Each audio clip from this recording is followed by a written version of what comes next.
Sa video na ito tatalakayin natin ang tatlong bagong mga modelo ng Mitsubishi Motors na nasa Pilipinas na. Ang bagong mga modelong ito na siguradong magugustuhan mo, hindi lamang sa panlabas na disenyo nito, maging sa kaloob-loobang bahagi. Kasama ang mga advanced technology, mga bagong specs and features para sa kaligtasan at seguridad, mas maluwag na capacity na may 7 to 8 seater, katipiran sa konsumo at mas malakas na ngayon na makina, kasama ng mga kabuwang presyo nito na magagamit natin sa kahit saan. Pero bago yun, syempre, kung bago ka pa lamang po dito sa aking channel, baka naman kaibigan pwede mo click yung subscribe button pati ng notification bell para naman ma-update palagi sa mga video na gagawin ko pa. Alright, simulan na natin to!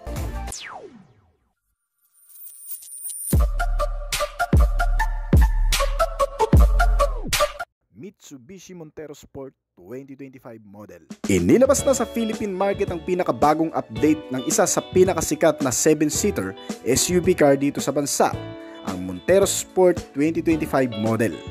Isa ito sa pinakahinihintay ng marami na pagbabago sa isang maaasahang midsize sa loob at labas ng kalsada. Ang bagong modelo ay naglalaman ng makabagong katangian gaya ng makabagong pangkaligtasan at pangseguridad, kasama ang makabagong antas ng makina, improved reliabilities at mas naging maaasahan. Unang-una, sa external na bahagi ng front face nito, makikita kaagad ang na-redesign na radiator grille. May konsepto na tinatawag na robust and sporty design. Mas lumakas ang appearance, naging matatag ang pormahan at mas naging sopistikado. Para tuloy itong isang ganap na off-roader na ngayon, mula sa dating disenyo na parang maamo, ngayon ay naging matapang. Pero hindi pa rin nawawala ang dynamic front fascia na signature design nito. Mas in-upgrade nga lang ngayon.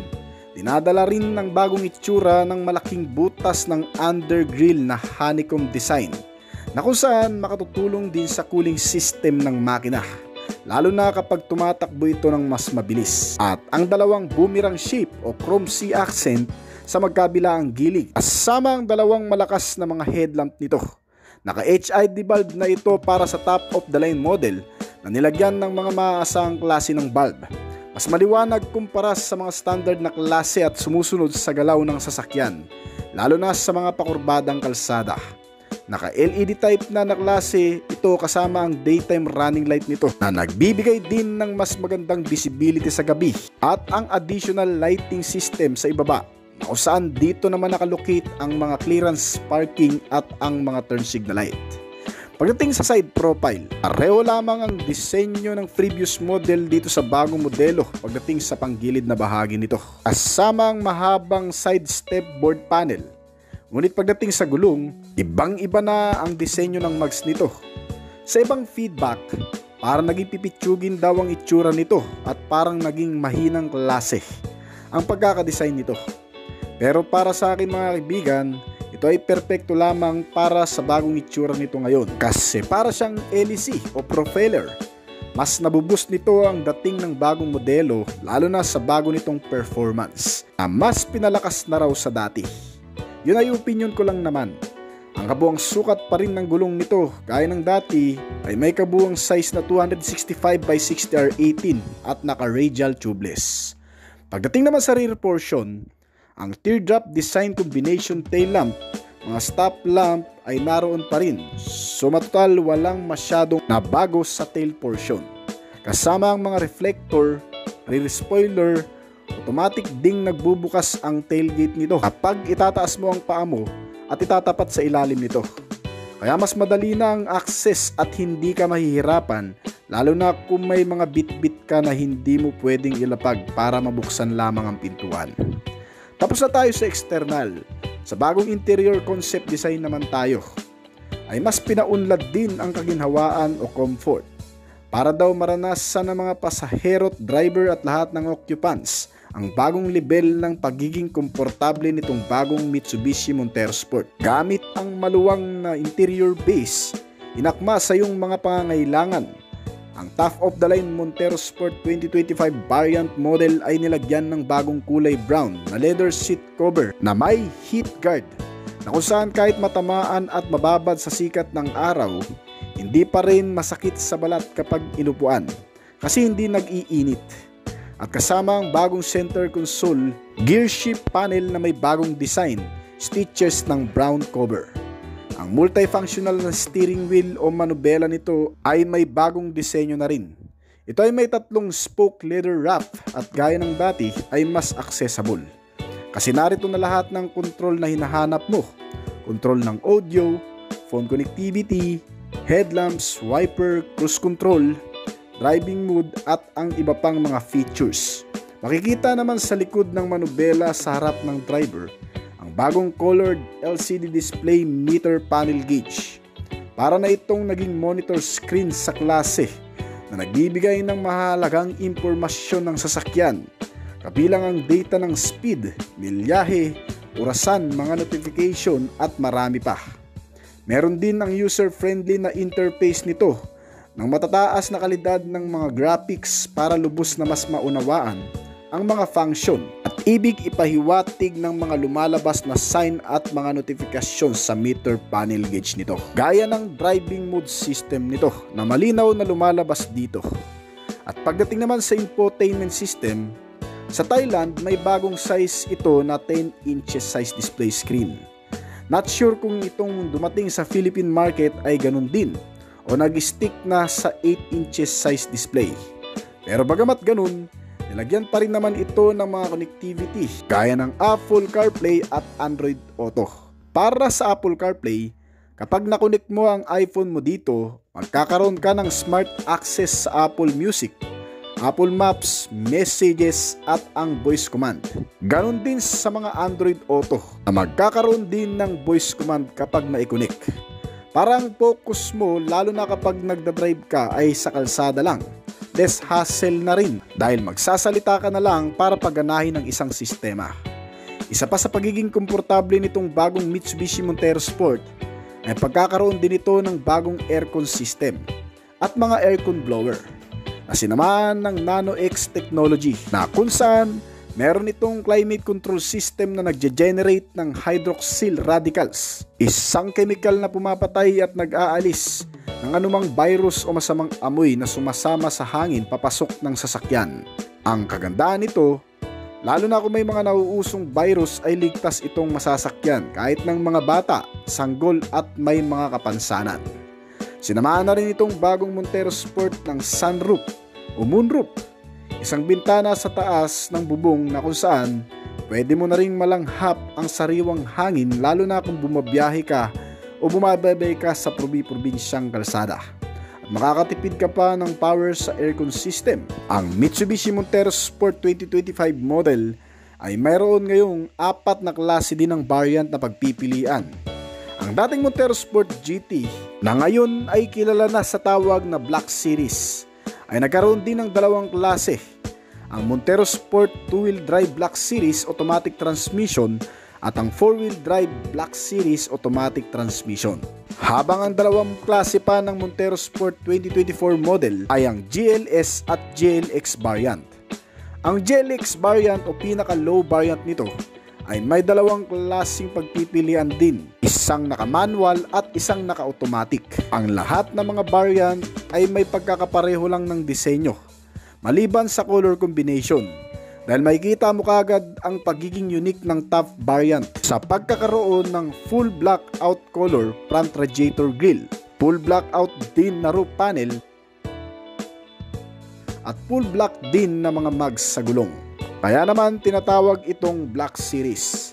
Pagdating sa engine specs, ang bagong Montero Sport 2025 model ay pinapagana pa rin ng subok ng makina na 2.4 liter 4-in-1.5 Maybach diesel engine na naka 4-cylinder, 16-valve dual overhead camshaft at naka turbocharge na gumagawa ng maximum output na 179 horsepower at 430 Nm ng torque. Meron itong manual at automatic na transmission type, depende sa variant na pipiliin mo. Ang automatic na transmission ay merong 8 speed variable gear shifting, habang ang manual transmission nito ay may 6 na speed gear shift lamang. Kung mas prepared mo ang hanggang sa 8 speed, yung hindi ka talaga bibitinin, ang automatic type nito ang maire-recommend ko sa'yo.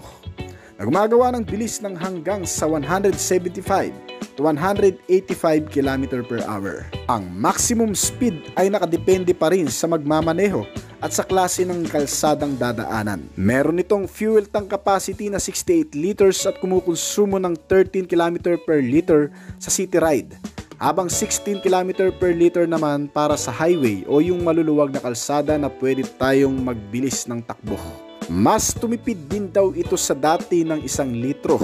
Pagdating naman sa safety, sa tagal ng namamayagpag ng SUV car na ito, isa pa rin sa mga pinagbubuti ng brand ang pangkaligtasan at pangsiguridad nito. Gaya ng inilagay sa bagong Montero Sport ngayon na mga bagong features para sa safety at security. Unang-una dito ay ang multi-around monitor. Ito ang camera na kung saan makikita mo ang buong paligid nitong sasakyan habang nasa loob ka. Kilala ito sa tawag na 360 camera. Well, actually, meron na rin naman ganitong features sa previous model at inilagay rin sa bagong modelo. Nakikita ng multi-around monitor ang palibot mula sa bawat anggulo. Nagbibigay kapanatagan sa pagmamaneho, lalo na kung maidadrive mo ito sa mga masisikip na kalsada. Meron itong isang bagong features pa na tinatawag na Ultrasonic Misacceleration Mitigation System o UMS, na pansamantalang kinakat nito o pinapabagal ang takbo ng makina, lalo na kapag aksidenteng natapakan lang ang accelerator pedal o hindi sinasadyang matapakan. Meron din itong rear cross traffic alert system.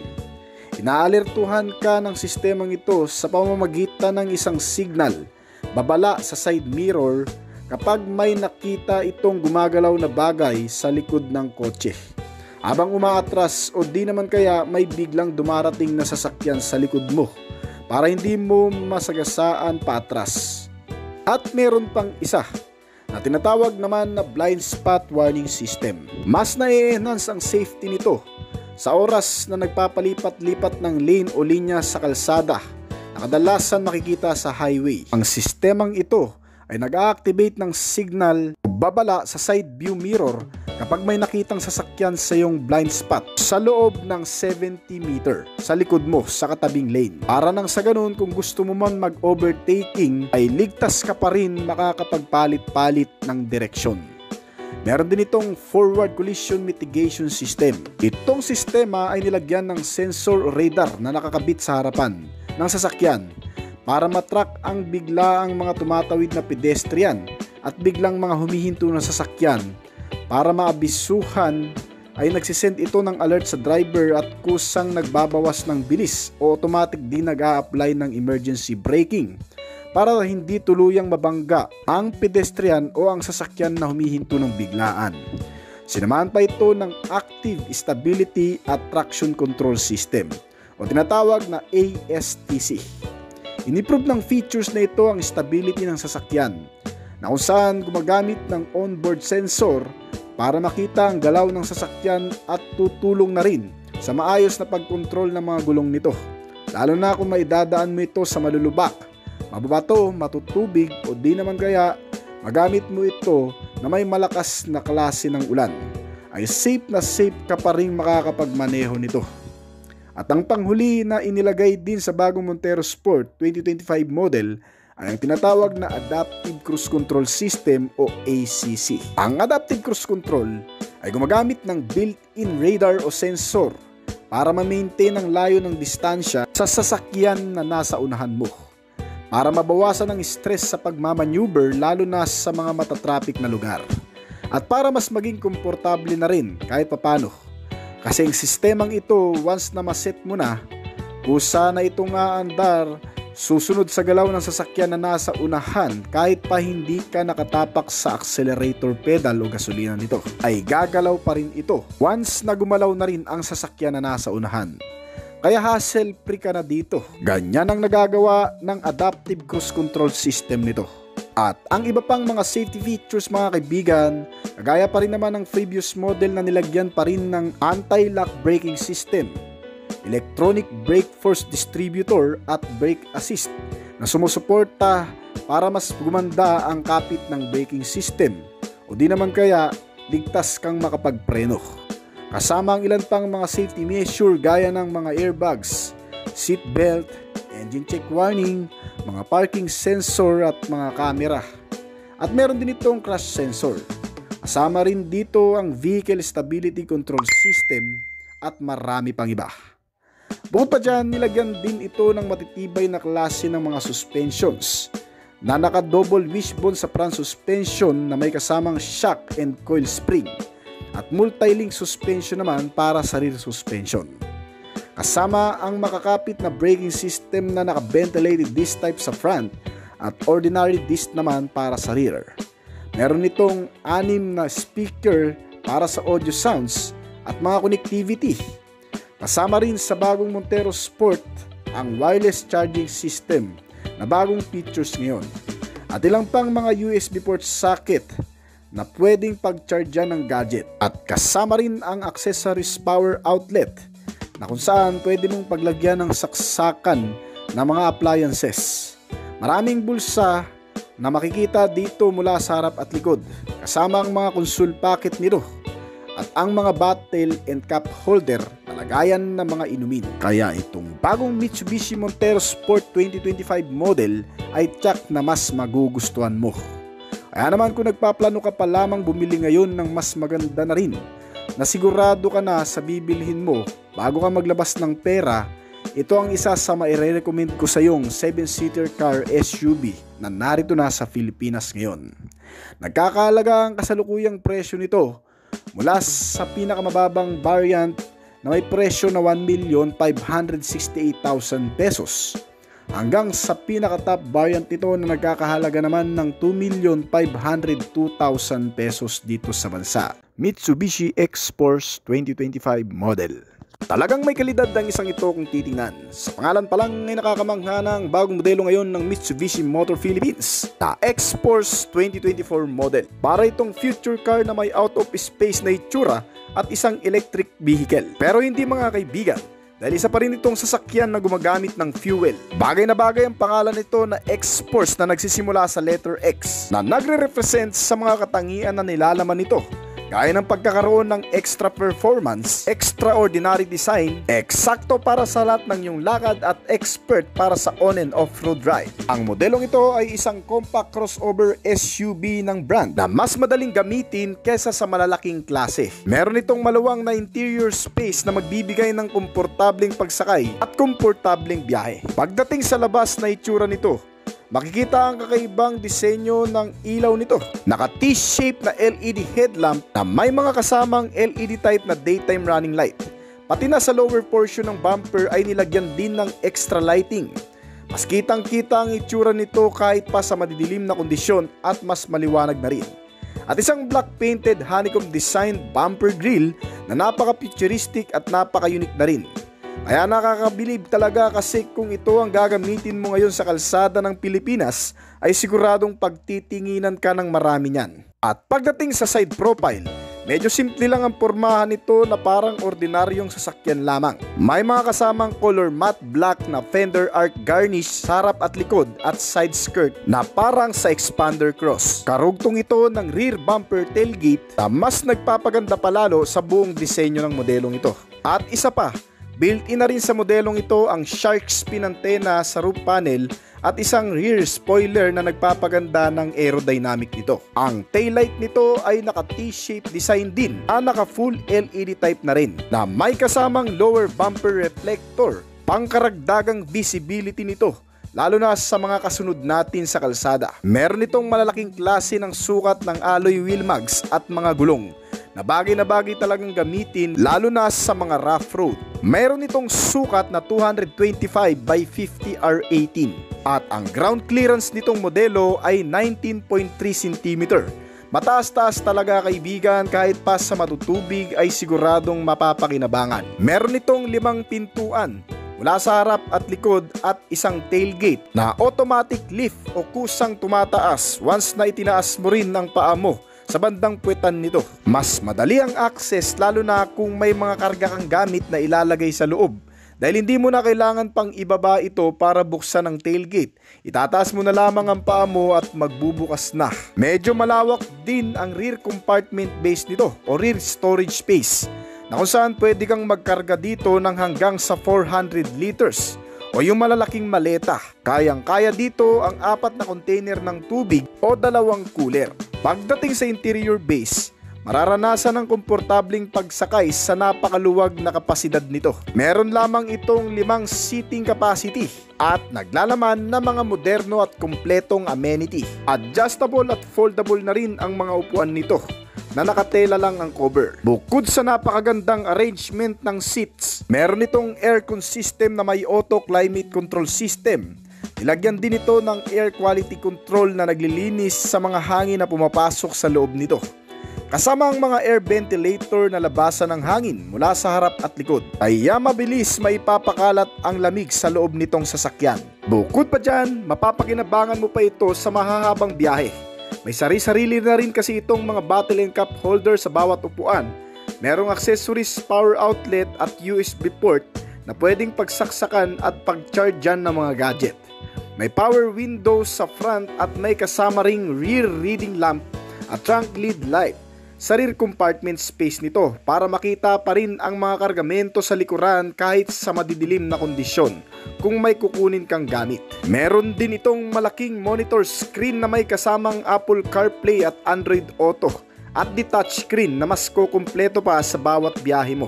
At ang isang highlight pa sa modelong ito ay ang pagkakaroon nito ng Yamaha brand audio sound system, mga speaker na naka-Yamaha rin. Talagang ginastusan at hindi tinipid ng brand para mas pumasa sa panlasa ng marami. Meron itong 5 speaker na nakakabit sa mga pintuan at isang voice control na mas magpapadali pa sa buong aktibidad sa loob nitong sasakyan. Ang instrument meter panel gauge ay nakadesign para mas madaling maunawaan ng kahit na sinong gagamit nitong sasakyan. Para na lamang kasi itong TV screen na lumalabas ang lahat ng mga notifikasyon at impormasyon tungkol sa pagpapagana nito. Kasama ang ilang mga indicators, engine check warning, milyahe, bilis, fuel gauge at marami pa.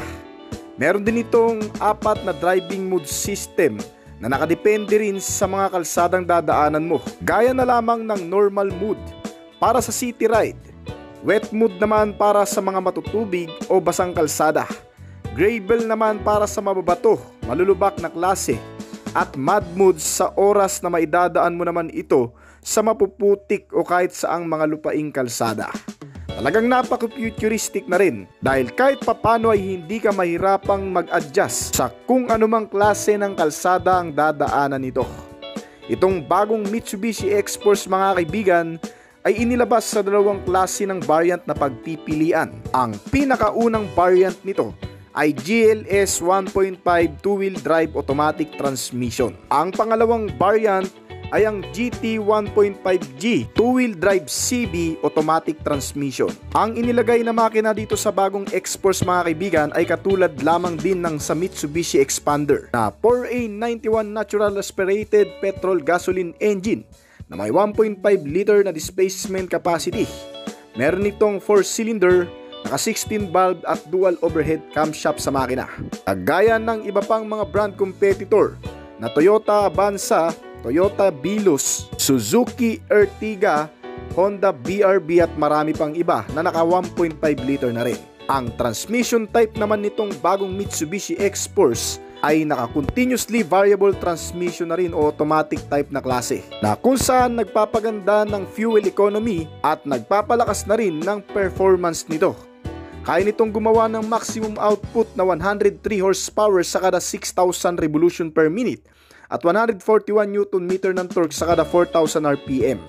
Ang bilis nito ay tiyak na halos kapantay lamang din siguro ng Mitsubishi Expander na may 170 km/h.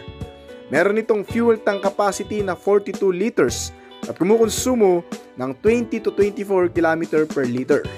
Hindi pa yan ang tamang dami ng langis na nakaya nitong tipirin dahil depende pa rin yan sa makakagamit at sa pipiga ng kanyang accelerator. Dahil ayon na rin sa Mitsubishi Motors, isa daw ito sa matipid na klase sa kanilang mga modelo. Tiyak na magugustuhan mo talaga ito, lalo na kung gagamitin mo lamang itong pang-service at nasa loob ka ng syudad. Bukod pa dyan mga kaibigan, meron din itong mga panalong safety and security features na nakapaloob sa modelong ito. Unang-una, meron itong kasamang tire pressure monitoring, Malalaman mo dito kung dapat bang dagdagan ng hangin ng gulong nito o kulang na ba ito bago pa tayo tumakbo ng mabilis. Ito mo rin malalaman kung dapat bang kargahan ng mas mabibigat na gamit o bagay itong modelo para nang sa ganon ay makakargahan mo ng tama at eksaktong dami ng hangin ang gulong nito. Meron din itong speed sensing door lock. Automatic nagsasara at naglalak ang mga pintuan nito sa oras na mabit nito ang bilis na 20 km/h. Kasama dyan ang pagkakaroon nito ng Hill Start Assist Control System na tumutulong para sa mga paahon na safety features, lalo na kung gagamitin mo ito sa Tagaytay at Baguio, ay mapapakinabangan mo talaga ang Hill Start Assist Control System nito. Isa pang safety features na meron sa bagong modelong ito ay ang pagkakaroon ng parking assistant na safety features para sa ligtas at maayos na pagpapark gaya ng front and rear parking sensor. May mga kasamang rear camera para mas maaalalayan mo ng maigi ang pagpapaatras, lalo na sa mga masisikip na parkingan. Sinamahan din ito ng blind spot monitoring system. Magagamit mo ito sa mga biglaan. For example na lang, magpapalit o lilipat ka ng linya.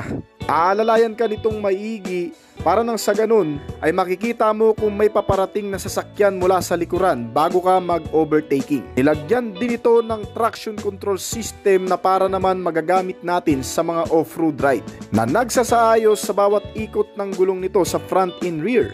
Dahil dito ay walang tendensing madulas o madisgrasya o makrash itong sasakyan sa mga hindi pantay-pantay na daanan. Sinamahan din ito ng Vehicle Stability Control System. Mai-maintain nito ang maayos na maneuver kahit sa anong klase ng kalsada pa. Kasama sa ilang mga basic na particular safety features nito ay ang pagkakaroon nito ng mga airbags sa driver and passenger seats. Meron din itong mga seat belt sa kada upuan at sinamahan pa ng crash sensor, front and side impact beams para hindi lubos na mapuruhan ang mga occupants o mga pasahero nito kung magkakaroon man ng matinding banggaan. Sinamahan din ito ng anti-lock braking system na nagpe-prevent sa maigpit na kapit ng gulong kapag bigla mo itong naipreno sa mga hindi inaasahang pagkakataon. Sinamahan pa ito ng electronic brake distributor na nagpapalakas pa ng kapit ng brake. Mas magagamit mo ito sa mga pababang kalsada lalo na kung ikaw ay may kargang mabibigat. Pagkatapos niyan, nilagyan din ito ng brake assist na para mag-assist o mag-suporta rin sa pagkapit ng braking system nito. At bukod pa dyan, meron din itong security features gaya ng pagkakaroon nito ng engine immobilizer system na hindi basta-bastang mapapagana o magpapastart ang makina nito kahit gamitan pa ng electrical procedure o traditional way ng pagpapaandar. Sinamahan pa ito ng power door lock at central locking. Hindi naman basta-bastang mabubuksan ang pintuan kahit gamitan mo pa ng tools yan. At nilagyan din ng anti-theft alarm at anti-theft device na tumutulong din para maiwasan, makarnap o magalaw ng kahit na sinong magtatangka dito sa modelong ito. Ang Mitsubishi X-Force ay nilagyan din ng matitibay na klase ng suspensions sa front and rear para mas maging balanse, hindi matagtag at komportable ang pagsakay. Ang suspensions na ginamit dito sa front ay isang MacPherson strut na may mga kasamang malalaking coil spring at shock absorber. Nagbibigay dito ng magandang bounce lalo na kung may dadaan mo ito sa mga mahahams. Meron din itong torsion beam rear suspension na sumusuporta din sa magandang pagtalbog ng mga suspensions nito sa malulubak. Ang mga brakes naman nito sa front and rear ay pareho ng naka-disc type. Naka-ventilated disc sa front at ordinary disc type naman sa rear. Nagbibigay dito ng pinakapangunahing safety features natin, lalo na kung biglaan nating ihihinto ito para hindi mabangga. At panigurado mga kaibigan, ang handling na manubela nito o maneuver ay halos katulad lamang din ng Mitsubishi Expander. Hindi ganun kabigat dahil hindi rin naman ito ganun kalaki na klase. Ang maganda pa dito, ang steering type nito ay naka-electric power na rin, kaya madali at magaang ang handling talaga. Meron din itong adjustable steering column at naka-rack and pinion. Pagdating naman sa dimension, meron itong haba na 439 cm at kabuuang lapad na 181 cm. Ang taas nito ay nasa 166 cm. Kasing taas lamang ito ng Mitsubishi Expander, pero mas maikli ang haba nito sa Mitsubishi Expander. Meron itong bigat na 1,235 kg at ground clearance na 19.3 cm. Dito sa bansa ay kalalabas lamang ng Mitsubishi X-Force mga kaibigan. Kung gusto nyong malaman ng iba pang detalye tungkol sa presyo nito, pwede nyo akong i-PM o i-message sa aking Facebook page o Oblis Collection para malaman na rin natin kung magkano ang magiging monthly at down payment kung sakaling ipapasok mo sa hulugan. Ang kasalukuyang presyo nito mula sa pinakamababang variant na nagkakahalaga ng 1,367,000 pesos hanggang sa pinaka-top variant nito na may kabuuang presyo naman na 1,587,000 pesos. Mitsubishi Triton 2025 model.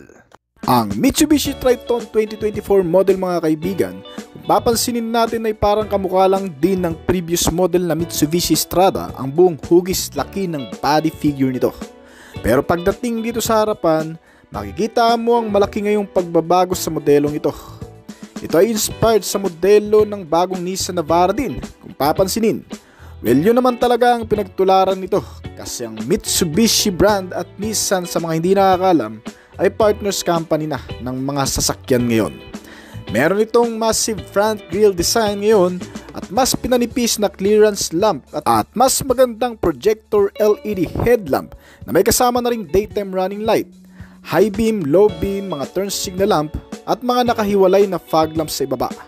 Meron itong naka-seek lamp accent na chrome garnish sa magkabilaan, kaya ang angas nitong tingnan. Itong nasa video nga pala natin mga kaibigan ay ang Mitsubishi Triton na GLS variant 2-wheel drive automatic transmission. Bali, itong modelo kasi ay inilabas sa Philippine market na may 7 klaseng variant na pagpipilian. So, mabalik tayo sa forma nitong nasa video. Maganda ang pagka-color red nito.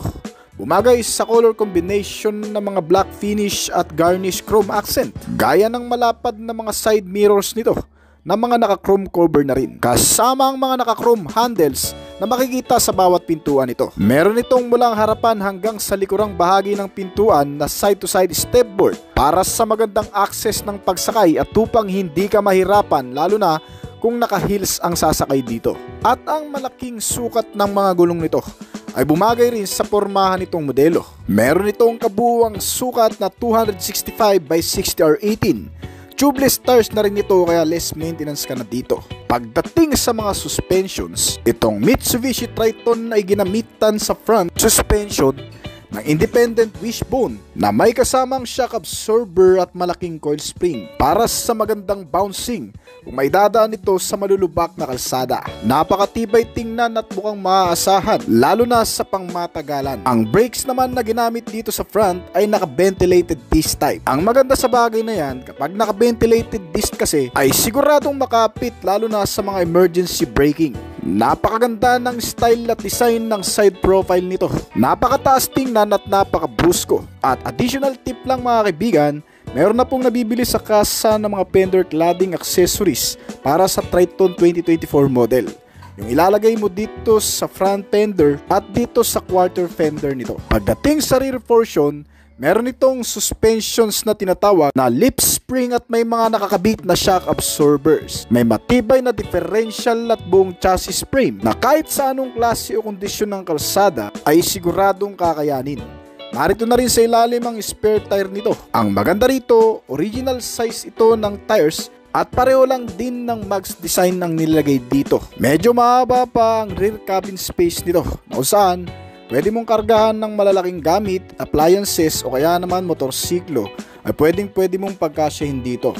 May magandang klase itong design ngayon ng tail lamp. Kung sa dating modelo ay naka-teardrop design ang tail light nito, sa bagong modelo ngayon na Mitsubishi Triton, ito ay naka-T-shape design na at LED pa rin. Meron itong daytime running light, kasamang brake light, clearance lamp at mga turn signal lamps nito. Medyo na-elevate ang pormahan nito ngayon at mas naging matatag ang visibility nito. Lalo na sa madidilim kasi mas kitang-kita siya. At dito sa ibaba, ang rear bumper nito na may color silver at center stepboard panel. Meron itong built-in bed liner na rin nakasama upang mas maging makapit at hindi dudulas ang mga bagay na ilalagay mo dito at mas naging perfect siya para pagkargahan. Ito ang maganda sa mga pick-up truck gaya nito dahil may ganitong space for cargo talaga. Meron na rin itong Mitsubishi Triton 2024 model na built-in roll bar dito sa kanyang rear cabin space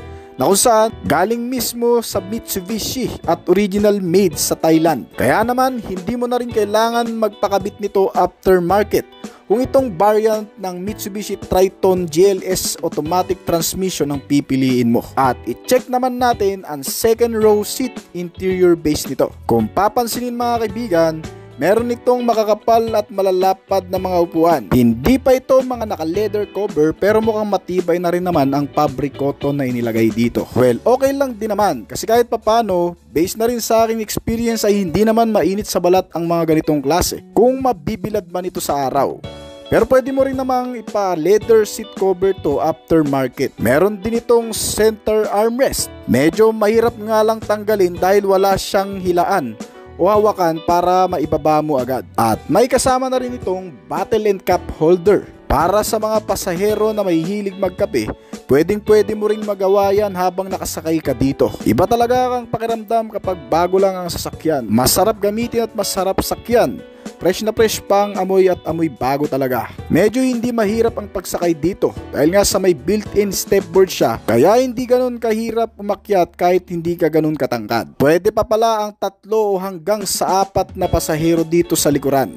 Lalo na kung hindi naman kayo ganun kalaki, ay kasyang-kasya rin talaga. Maraming access kahit papano tulad na lamang nitong rear o center reading lamp. Pwede mong paganahin lalo na kung nadidiliman ka.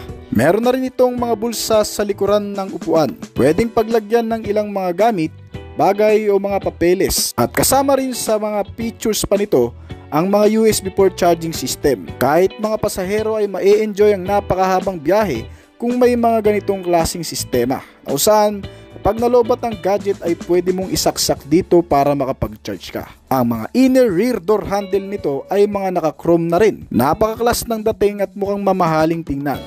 Meron din itong mga grip handle para kahit papano ay hindi nakakangalay habang nakahawak ka dito o kahit saan pa man. Meron din itong mga seat belt sa kada upuan na siyang mga pangunahing safety features nito para kahit papano kung magkakaroon man ng matinding pagpipreno ay hindi ka basta-bastang tatalsik sa kinauupuan mo. At oo nga pala, ang rear brake nito ay ginamitan ng drum brake type na klase. Ay napakahabang dimension at napakalaking klase ng sasakyan. Ito yung mga tipo nakakabiliban sa kalsada dahil hindi basta-bastang didikitan na mga maliliit na kasabayan. At pagdating naman dito sa front seat interior base nito, mas maluwag ito ng kaunti sa second row seats para komportable at makakagalaw ng maayos ang magmamanage ng manubela nito. Ang driver seats nito ay 6 na beses mong pwedeng i-adjust sa magkakaibang posisyon. Meron itong seat lever sa parting kaliwa na kung saan dito mo mai-adjust ang posisyon ng upuan. Pwede mong pataasan, pwede mong pababaan.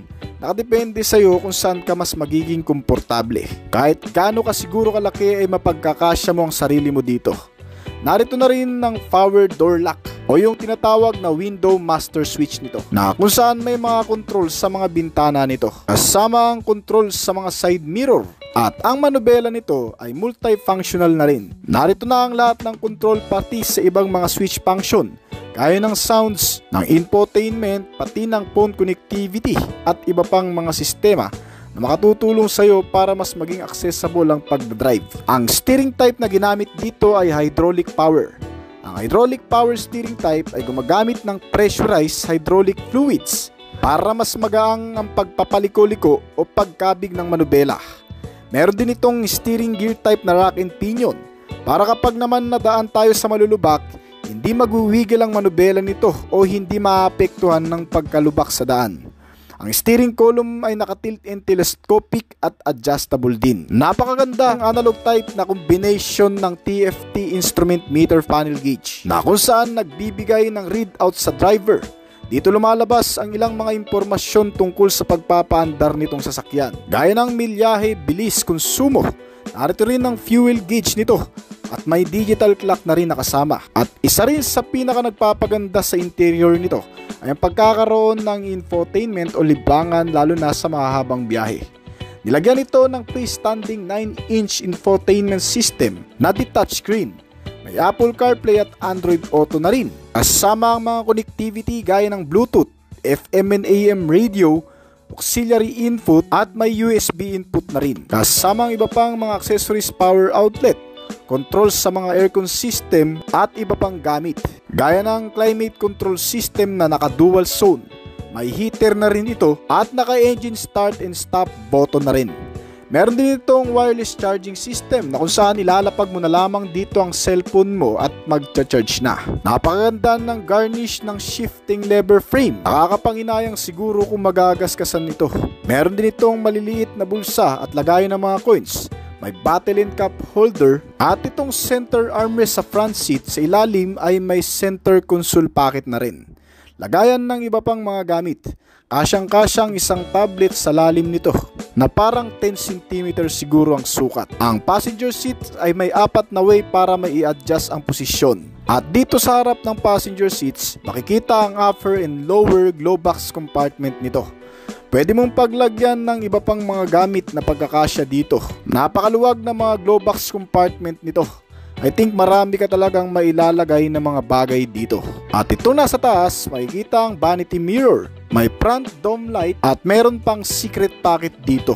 At pagkatapos nyan, makikita sa ilalim kung paano buksan ang fuel lid nito. Nito lang naman yan, hihilaan mo lang ang lever at magbubukas ng fuel lid. Tara, tingnan natin. Itong Mitsubishi Triton ay may fuel tank capacity na 75 liters. Naka-diesel engine ito at napakatipid ding kumonsumo. Kaya nitong kumonsumo pagdating sa city ride ng hanggang sa 10 to 11 km per liter. Habang sa highway naman ay kaya nitong umubos ng 1 litro sa loob ng 14 to 16 kilometro. Sa ibaba ng lever ng fuel lid ay narito rin ang lever ng hood panel nito para mabuksan. Sa ilalim ng hood, makikita ang napakagandang set ng engine mechanism. Ang Mitsubishi Triton ay may makina na 2.4 liter diesel engine, naka-inline 4-cylinder, 16 valve at dual overhead camshaft. May kasama na rin itong turbocharge. Sa mga hindi nakakalamang, turbocharge ang mas nagpapalakas palalo sa hatak nito. Mas makakatipid ka din sa gasolina at mas maraming RPM ang nagagawa. Meron itong transmission type na automatic at naka 6-speed na rin ang gear shifting.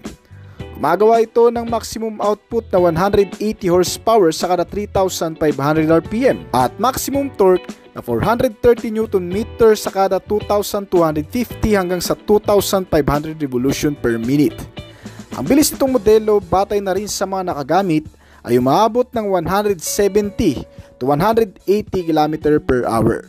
Bukod pa dyan, sinamahan din ito ng makabagong mga safety features gaya ng anti-lock braking system, brake assist at electronic brake distributor. Mga safety features na tumutulong sa brake para suportahan ng maayos na paggamit nito. Ang ABS na nag-a-unlock sa maigpit na kapit ng brake sa mga biglaang pagpipreno. Binibigyan ka ng sandaling pagkakataon para makaiwas sa mga mababang gamo.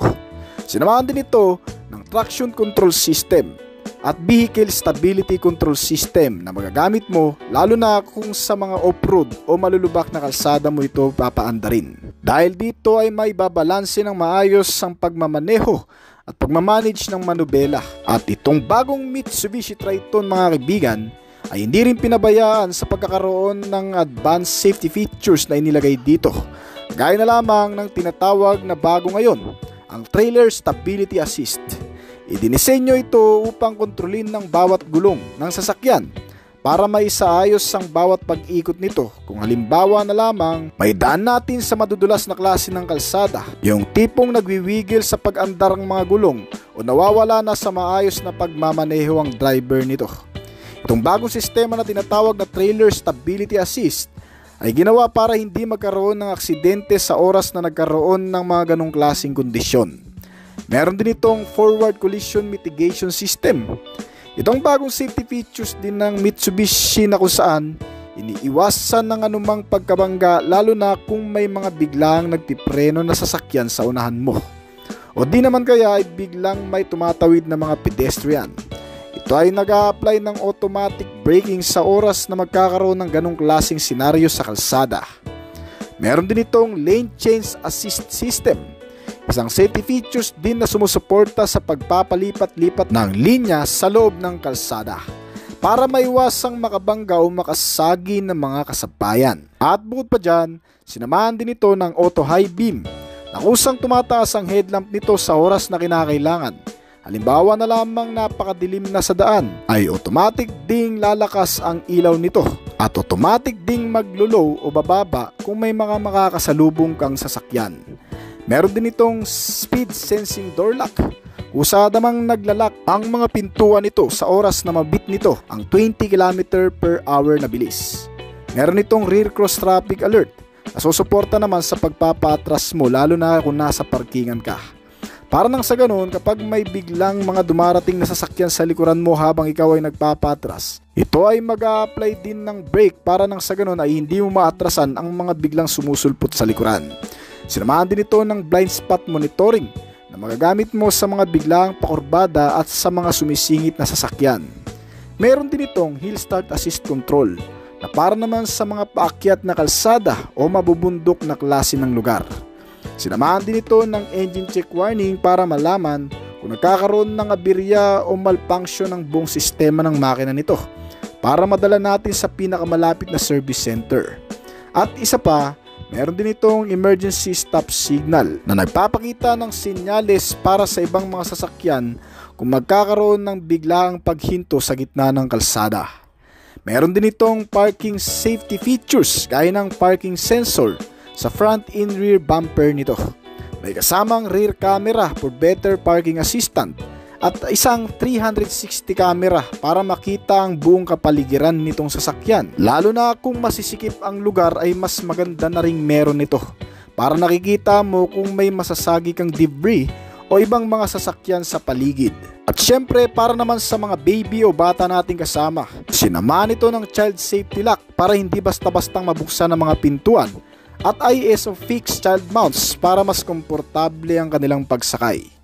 Meron itong side impact beams na pumuprotekta sa anumang kolisyon upang hindi mapuruhan ang mga nakasakay dito sa loob. At may crash sensor na rin. May mga kasamang airbag sa passenger and driver seats na poprotekta sa anumang masiselang parte ng bahagi ng katawan natin kung magkakaroon ng matinding pagkabangga o pinsala nitong sasakyan. At kung napakarami ng safety features, nilagyan din ito ng maraming security features para hindi basta-bastang magalaw, mapagana o makarnap ng kahit na sinong magtatangka dito. Gaya na lamang ng pagkakaroon ito ng power door lock, central locking na mas nagpapalakas ng kapit ng mga pintuan nito. Kahit gamitan ng mga tools para mabuksan ay hindi uubra dito. Sinamahan din ito ng engine immobilizer system para naman hindi basta-bastang mapagana rin ang makina nito kahit gamitan pa ng traditional way o mga electrical procedure para paganahin ay hindi rin uubra dito. Meron din itong anti-theft alarm na tutunog na lamang kapag nasagi mo ito. Meron ding anti-theft device na kung saan matitrace at makikita natin kung saan man ito dadalhin nang magkakarnap dito. Itong Mitsubishi Triton mga kaibigan ay available na dito sa bansa. Kung may plano kang bilhin ng modelong ito o ipasok sa hulugan, pwede mo akong kontakin baka matulungan kita. Para sa kabuuang presyo mga kaibigan, itong nasa video natin ay nagkakahalaga ng 1,582,000 pesos.